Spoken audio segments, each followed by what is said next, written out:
Fast, focused, and fearless. Here's everything you need to know as you jumpstart your day. I'm Pauline Verzosa. The Philippine Air Force will continue conducting maritime patrols over the West Philippine Sea. This despite China's implementation of their no trespassing rule in South China Sea. The controversial rule took effect on Saturday, June 15. Under this, China will detain any foreigner entering their claimed territory for up to 60 days without trial. Despite this threat, the Philippine Air Force still insisted on their duty of patrolling our exclusive economic zone, or EEZ.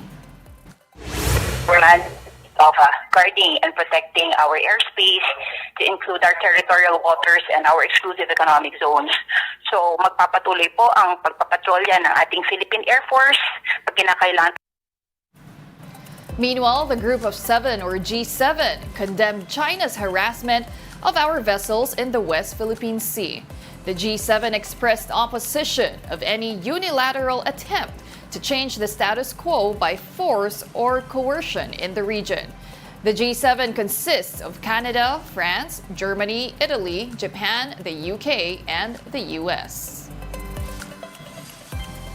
Philippine and U.S. troops conducted a live fire exercise off the coast of Ilocos Norte.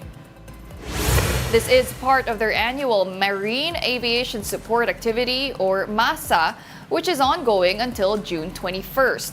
Soldiers used ground-based artillery to engage staged maritime targets located in waters. According to drill leaders, the exercises focused on enhancing their counter-landing capabilities. Counter landing means we need to prevent them from landing in our beaches. So we use our artillery to prevent these landings. The target took the form of an amphibious ship trying to go inward to our beaches. The National Privacy Commission is looking into reported cyber attack on Robinson's Land and Toyota Motor Philippines. Here's an excerpt from the interview of NPC Chief of Compliance and Monitoring Rainier Milanes on the big story. Exactly how many accounts were compromised? How many companies are we talking about here? Yeah, so according to the report, actually there's two reports for Toyota, which we received from our data breach notification and management system. For entities like personal information controllers, they have to report personal data breaches within 72 hours from the moment of discovery. So, as an old in an old report to us in February 14, Toyota Makati affected 7,000 customers. Details affected are name, contact details, address, civil status. Toyota Motor Philippines reported to us last May 14 about the personal data breach concerning 120,000 users. Some of the items or personal data that's been compromised are usernames, telephone numbers, date of birth, age. And then Robinson's Land reported to us last June 3, affected customers of their app is 107,000 customers, and compromised data are usernames, login credentials, email, mobile numbers, date of birth, and gender. Do the companies have to have a system that is approved by the NPC or not necessarily? And what happens once they report to you? I understand you're still investigating what happened, right? So how does the process really all work out? So actually, as your personal data privacy regulator, we require that all entities processing personal data appoint a data protection officer. So the data protection officer is the one who is accountable or responsible for having implementations of security measures like organizational, technical, and physical security measures in order to protect personal and sensitive personal information that they process. So in this day and age and of digitalization, and everything is getting digitalized, and we are in cyberspace, a lot of cyber crimes is really rampant nowadays, and it's always it's always a question of when and never a question of who or why or how. We'll be back with more stories after the break. Keep it here on One News.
You're still watching One News Now. I'm Pauline Verzosa.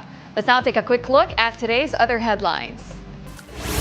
The Philippine Star reports that 21 of 22 Filipino seafarers rescued from a Houthi attack in the Red Sea are expected to arrive in the Philippines today. Search operations, meanwhile, are underway for Filipino crew missing who is believed to be trapped in the engine room. Houthi rebels attacked MV Tudor on June 12, the third attack on a ship manned by Filipino seafarers since last year. And the Bangko Sentral sees the recent peso weakness as temporary amid the expected delay in the U.S. Federal Reserve's policy easing. According to Business World, the peso closed at 58 and 65 centavos per dollar on Friday, weakening by 7 centavos from its finish on Thursday.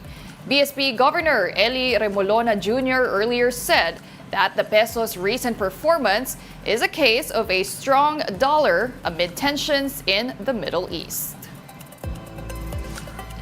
The Muslim community in the Philippines celebrated Eid al-Adha, or the Feast of Sacrifice. Idil Adha is an important Muslim tradition that signifies the end of Ramadan or Idil Fitr. Thousands of Muslims in Manila gathered and prayed in Quirino Grandstand yesterday.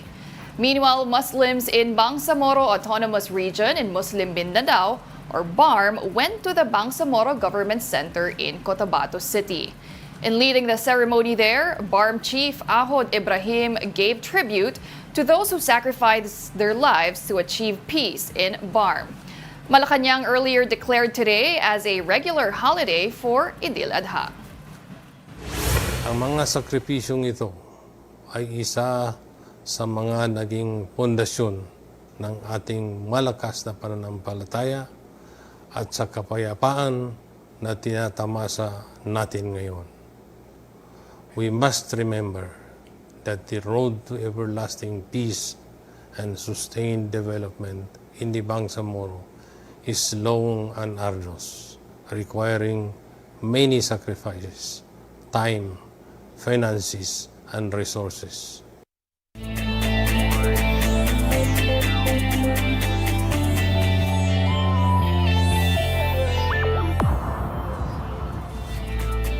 Not a bridesmaid anymore. The Meralco Bulls finally captured their first PBA title last night. In the nail-biting Game 6, Meralco and San Miguel were still tied at 78 with 3.3 seconds left after a huge triple by June Mar Fajardo. But Chris Newsom swiftly ended the tie and wrapped the Philippine Cup Finals with this clutch game-winning basket. The final score, 80-78. Newsom bagged the Finals MVP award after leading Meralco with 15 points, 5 rebounds, 4 assists, 2 steals, and a block. A Filipina archer secures a spot in the Summer Paralympics in Paris.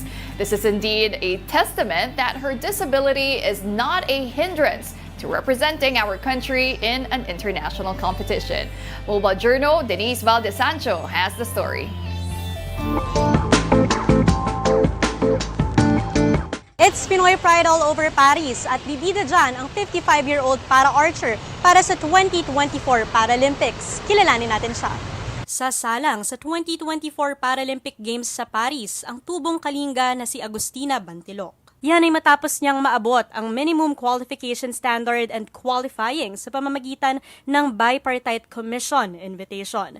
Pero bago ito, her journey goes way back. Dati nang may archery dito sa Baguio pero meron na po yung mga yung mga parang local laro ng mga ng archery. So may nakilala po kaming isang dating archer din na si Coach Tampua na makaibigan ng mga may kapansanan. So doon parang nagkaroon siya ng idea na subukan yung para archery na sa amin. Taong 2011 nang makuha niya raw ang kanyang big break internationally during the SEA Games in Indonesia. Ngayon, 13 years na siya sa napiling larangan. Pero hindi pala archery ang first love ni Agustina. Yes, kasi 2003 is Philippine team na ako, pero ako ay isang powerlifter hanggang 2009. Nung nagbukas ang pintuan ng archery, sinubukan natin at parang ito na yun kasi unang-una is tiga rito yung aming coach. Kaya parang mas naging madali para sa akin ang mag-training ng archery. Mula sa buhatan ng mabibigat na barbell. Ngayon, pagbabalanse naman ng bow and arrow ang focus niya. Pero sports actually came later in her life at ito ay matapos makilala ang asawa. Late bloomer man pero sobra ang pasasalamat ni Agustina sa oportunidad na makapaglaro. Actually, kaming mga may kapansanan, hindi naman, kumbaga meron din kaming kakayahan. Yun nga lang at kuminsan hindi lang napapansin. Pero ngayon na nagbukas yung sport sa amin, malaking tulong ito sa amin kasi nung nagbukas yung sport, dito kami nabigyan ng pagkakataon na mapasama sa sa ating komunidad. Sa kabila ng lahat, naniniwala si Agustina na kung gusto mo ang isang bagay, lahat gagawin mo para dito. At ito ang paniniwalang bitbit niya hanggang Paris. Siyempre masaya ako dahil na parang naabot ko na yung gusto kong maabot at saka nagpapasalamat tayo din sa Diyos dahil pinakinggan yung ating dasal. Let us all wish our athletes a big good luck for the upcoming Paris Olympics and Paralympics. At tulad ng hindi nila pagsuko para sa bayan, may we always support them through thick and thin.